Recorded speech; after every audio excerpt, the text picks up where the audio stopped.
Imagina que eres un embalsamador real en el antiguo Egipto y acabas de recibir el encargo más perturbador de tu carrera.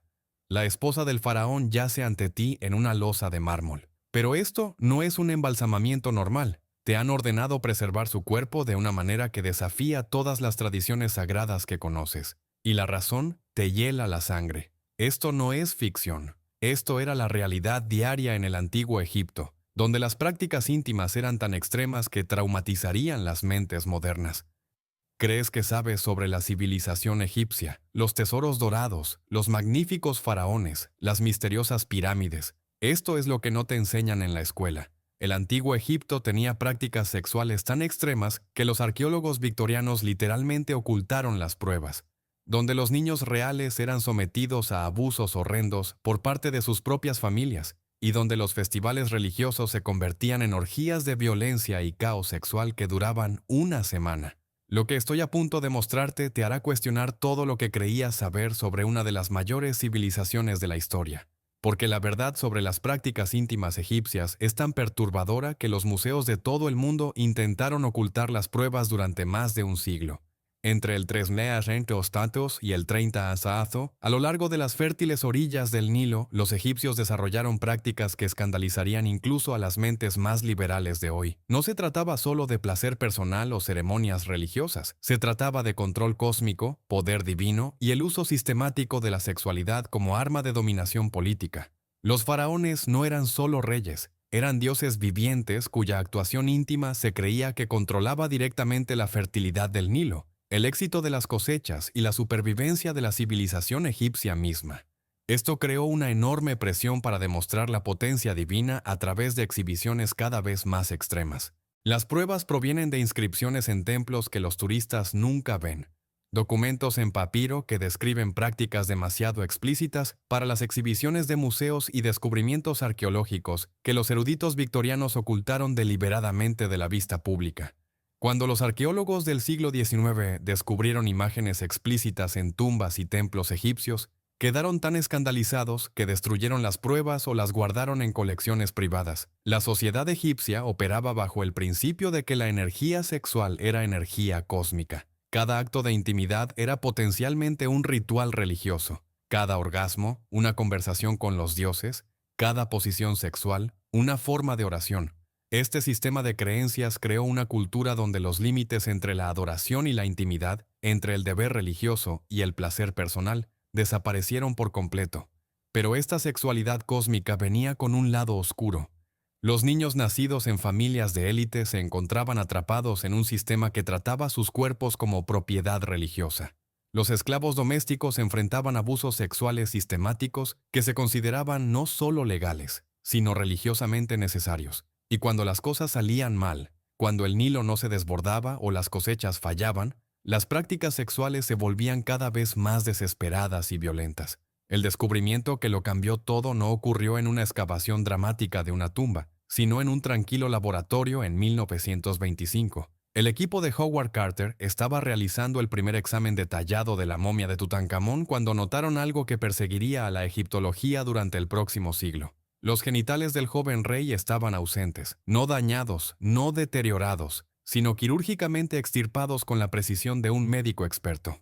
Las marcas de corte eran limpias, deliberadas, y mostraban signos de haber sido realizadas poco después de la muerte como parte del proceso de momificación. Pero Tutankamón no estaba solo. A medida que se examinaban más momias reales con técnicas cada vez más sofisticadas, emergió un patrón perturbador. Varios faraones y nobles mostraban evidencia de extirpación o modificación genital. Algunos habían sido completamente castrados. Otros mostraban signos de procedimientos de mejora que involucraban la inserción de materiales extraños.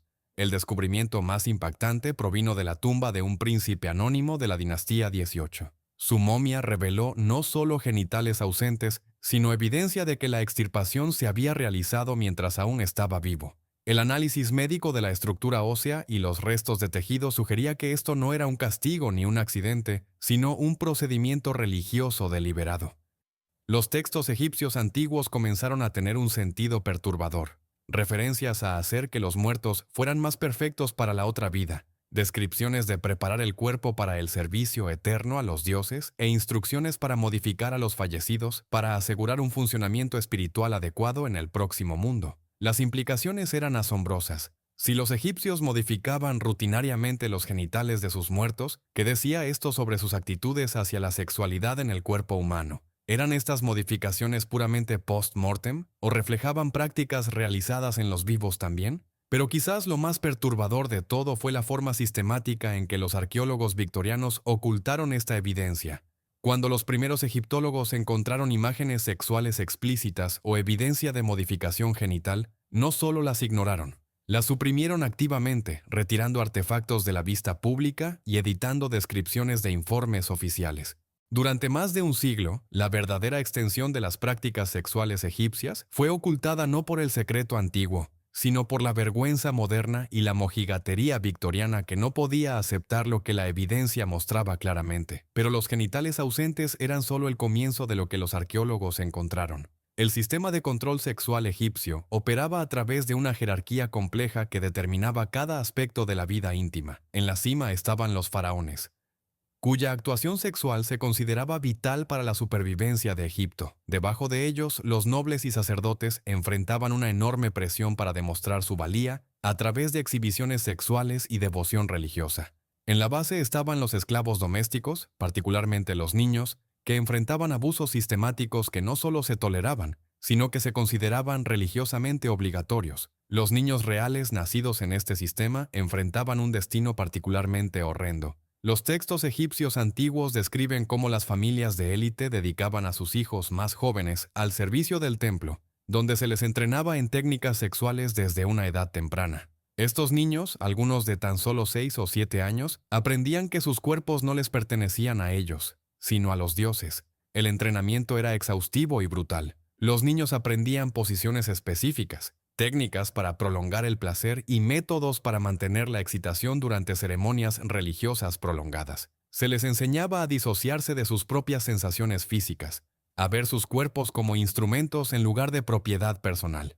Los papiros médicos describían el costo físico que este entrenamiento tenía en los cuerpos jóvenes. Los niños desarrollaban lesiones crónicas por el entrenamiento de flexibilidad forzado. Su crecimiento a menudo se veía atrofiado por una nutrición deficiente diseñada para mantener proporciones infantiles preferidas por los clientes adultos. Muchos morían por lesiones internas o infecciones relacionadas con la actividad íntima prematura.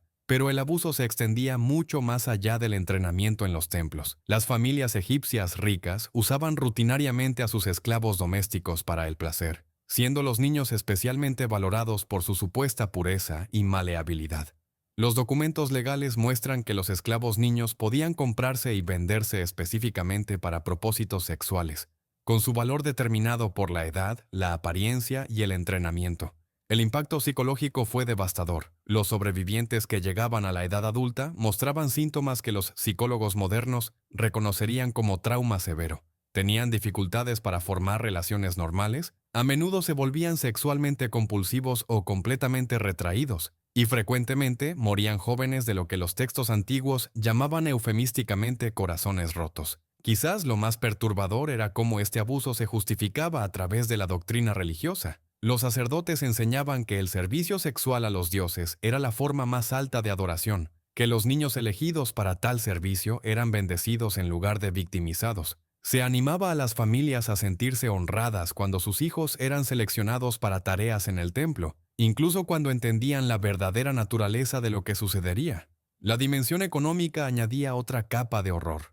La evidencia arqueológica muestra una tasa de mortalidad del 73% entre los niños del templo, con análisis médicos que revelan procedimientos que tomaban hasta 6 horas en completarse. Los patrones ricos pagaban precios premium por el acceso a los esclavos niños, financiando una industria sistemática de abuso que duró milenios. Pero si crees que eso es lo peor que enfrentaban los niños egipcios, no estás preparado para lo que viene a continuación. Este abuso sistemático no era nada comparado con lo que ocurría durante la fiesta de la embriaguez, el festival religioso más notorio de Egipto.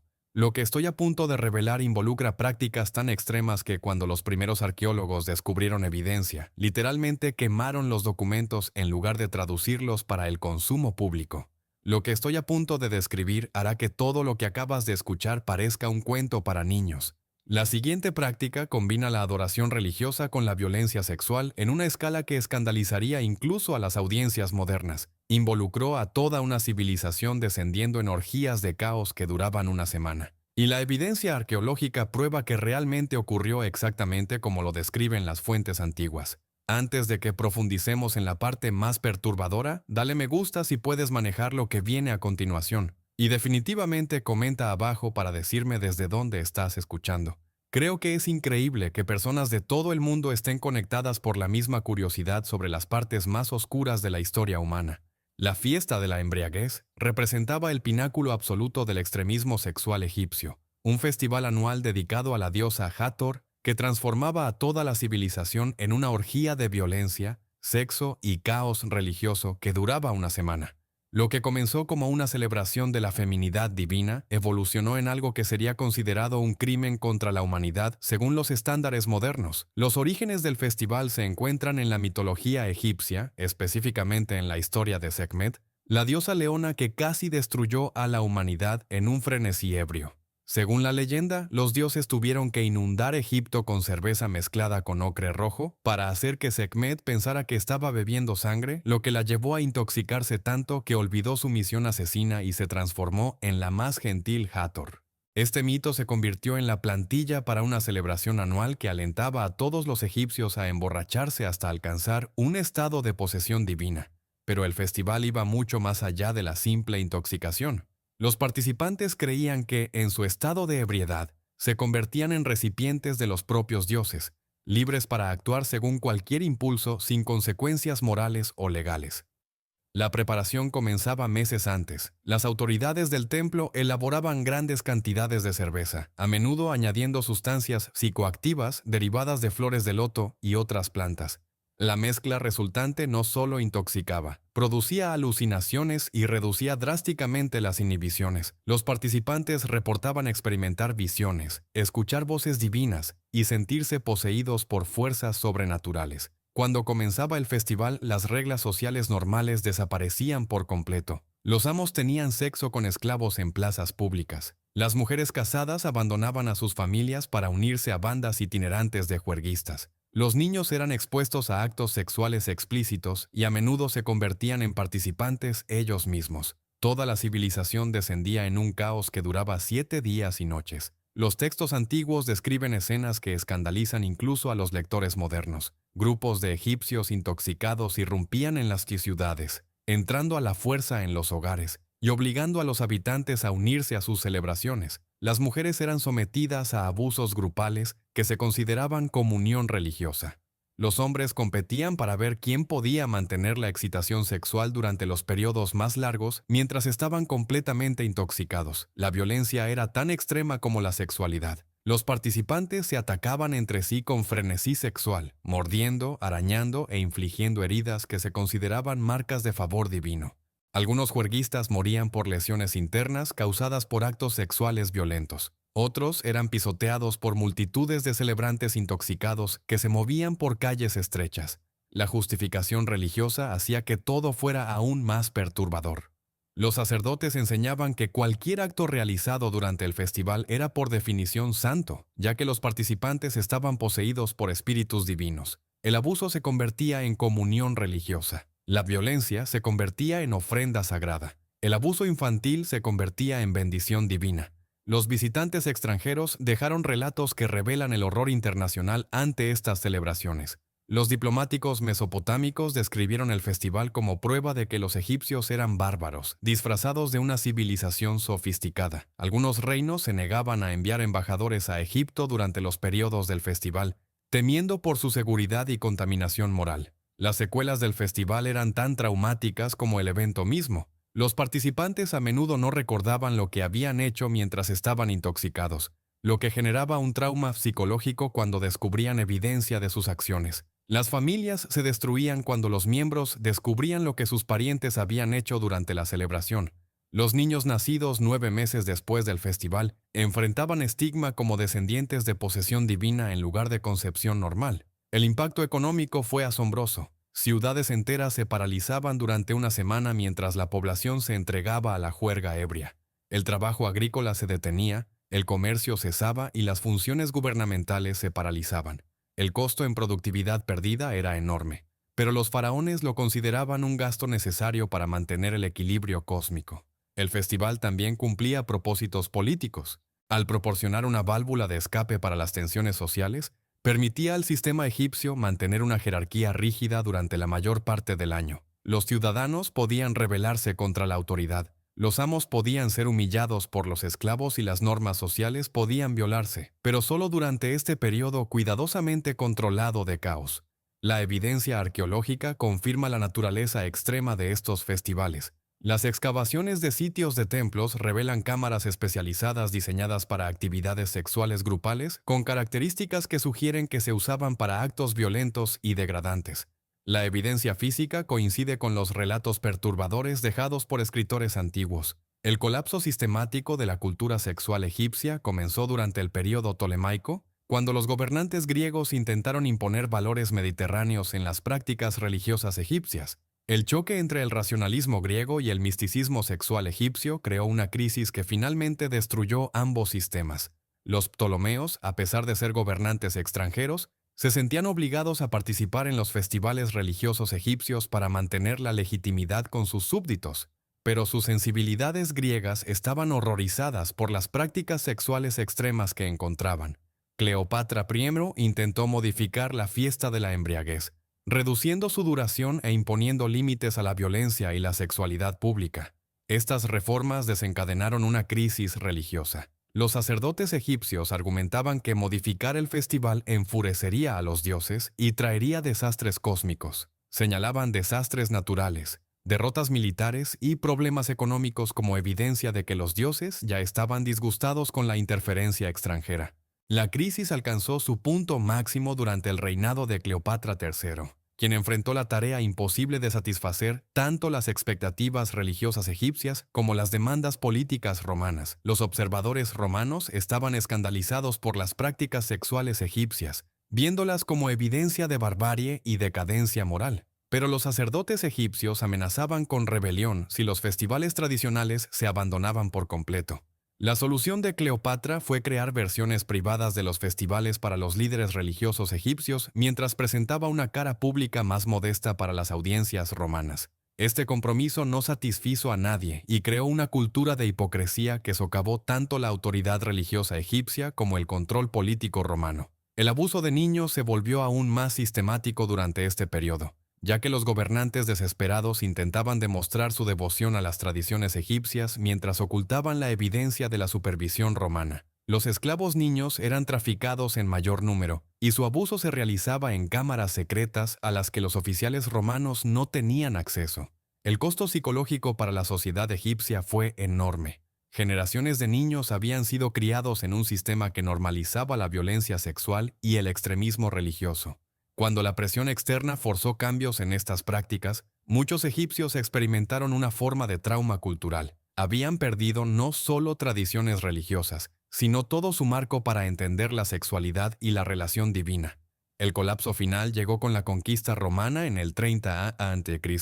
Augusto César quedó horrorizado por lo que sus fuerzas descubrieron en los templos egipcios y ordenó de inmediato la supresión de las prácticas sexuales religiosas. Los soldados romanos destruyeron obras de arte explícitas, quemaron textos religiosos y ejecutaron a sacerdotes que se negaban a abandonar las ceremonias tradicionales. Pero los romanos no solo suprimieron las prácticas sexuales egipcias, borraron sistemáticamente la evidencia de su existencia. Los templos fueron despojados de decoraciones explícitas, los papiros que describían rituales sexuales fueron quemados, e incluso las características arquitectónicas diseñadas para la sexualidad religiosa fueron destruidas u ocultadas. Los niños que habían estado atrapados en este sistema enfrentaron un destino particularmente trágico. Muchos habían sido tan completamente condicionados para el servicio sexual que no podían adaptarse a la vida normal. Los registros romanos describen a ex niños de templos que se suicidaron en lugar de enfrentar un mundo donde su único valor percibido había sido eliminado. Los sobrevivientes llevaban un trauma que afectó a la sociedad egipcia durante generaciones. El abuso sexual sistemático había creado patrones de comportamiento y creencias que no podían borrarse fácilmente por la conquista política.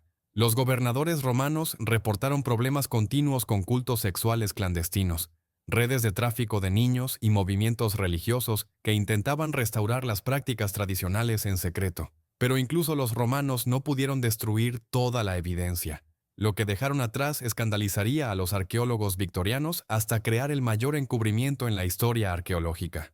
La ocultación sistemática de las prácticas sexuales egipcias no comenzó con conspiraciones antiguas, sino con sensibilidades morales victorianas que no podían manejar la verdad arqueológica.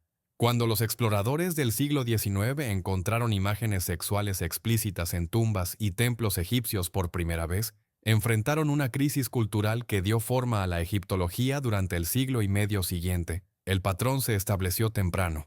Cuando Giovanni Belzoni descubrió pinturas murales explícitamente sexuales en la tumba de Sí en 1817, ordenó de inmediato que fueran cubiertas con yeso en lugar de documentadas. Su relato publicado describía la tumba como conteniendo hermosas escenas religiosas, mientras omitía completamente el contenido sexual gráfico que llenaba varias cámaras. Esto se convirtió en una práctica estándar durante la era victoriana. Auguste Mariette, el fundador del Servicio de Antigüedades Egipcias, mantenía colecciones privadas de artefactos explícitos que nunca se exhibían públicamente. Cuando se estableció el Museo Egipcio en El Cairo, categorías enteras de artefactos fueron relegadas a áreas de almacenamiento restringidas a las que solo los estudiosos varones podían acceder. La supresión no se limitó a las imágenes. Los traductores victorianos editaban rutinariamente el contenido sexual de los textos antiguos, reemplazando descripciones explícitas con frases eufemísticas o simplemente omitiendo pasajes enteros. El famoso papiro de Ebers, uno de los textos médicos más importantes del antiguo Egipto, tenía más de 40 secciones que trataban sobre prácticas sexuales que no fueron traducidas hasta la década de 1970. Quizás lo más impactante fue la destrucción sistemática de evidencia. El arqueólogo británico Flinders Petrie admitió abiertamente haber destruido artefactos que consideraba demasiado obscenos para el consumo público. Sus diarios describían la quema de papiros, la destrucción de estatuas y el entierro de artefactos que representaban actos sexuales que no podía documentar. El encubrimiento se extendió a las instituciones académicas. Las universidades se negaban a financiar investigaciones sobre la sexualidad egipcia, considerándola inapropiada para el estudio académico. Los estudiantes que mostraban interés en estos temas eran desalentados o expulsados. Las revistas académicas rechazaban artículos que discutían prácticas sexuales, incluso cuando se basaban en evidencia arqueológica sólida. Los museos desarrollaron sistemas elaborados para ocultar artefactos sexuales. El Museo Británico tiene más de 2.800 artefactos egipcios suprimidos almacenados en áreas de acceso restringido etiquetadas solo, como cerámica miscelánea u objetos decorativos. Hasta el 2011, el Louvre fue sorprendido ocultando papiros recién descubiertos de la vista pública. Incluso los artículos de Wikipedia sobre estos temas están misteriosamente bloqueados para edición. Los visitantes que solicitan específicamente ver estos elementos enfrentan obstáculos burocráticos diseñados para desalentar la curiosidad casual. El Museo Metropolitano de Arte en Nueva York mantiene restricciones similares. Sus galerías egipcias exhiben versiones saneadas de pinturas de tumbas con contenido sexual explícito, cubierto o eliminado digitalmente. Las obras de arte originales permanecen en almacenamiento, accesibles solo para investigadores que puedan demostrar una necesidad académica legítima y acepten requisitos estrictos de confidencialidad. Incluso hoy, este legado victoriano continúa moldeando la comprensión pública del antiguo Egipto. Los documentales populares y las exposiciones de museos se centran en la historia política, las creencias religiosas y los logros artísticos, mientras ignoran completamente las prácticas sexuales que eran centrales para la cultura egipcia. El resultado es una versión saneada de la historia que tiene poco parecido con la realidad compleja y a menudo perturbadora de la vida en el antiguo Egipto. Esta ocultación continua ha creado enormes lagunas en el conocimiento público sobre la sexualidad humana, las prácticas religiosas y la organización social en una de las civilizaciones más influyentes de la historia. Los horrores escondidos en las tumbas y textos egipcios revelan cuán fácilmente la devoción religiosa puede transformarse en abuso sistemático cuando la sexualidad humana se convierte en una herramienta de control cósmico. Durante 3000 años, la civilización egipcia creó y mantuvo prácticas que trataban a los niños como propiedad sexual. Normalizaban la violencia como adoración religiosa y usaban la intimidad como arma de dominación política. Si esta mirada a la oscuridad oculta de la historia te ha dejado con ganas de descubrir más verdades enterradas, he preparado otro viaje a las sombras del pasado que no querrás perderte. Haz clic en el video que aparece en tu pantalla ahora para descubrir otro capítulo impactante que la historia intentó borrar. Y si encontraste esta exploración tan fascinante como yo, dale al botón de suscribirte para que podamos seguir desentrañando las capas de la historia juntos. Estas voces olvidadas merecen ser escuchadas, y hay muchas más historias esperando ser contadas.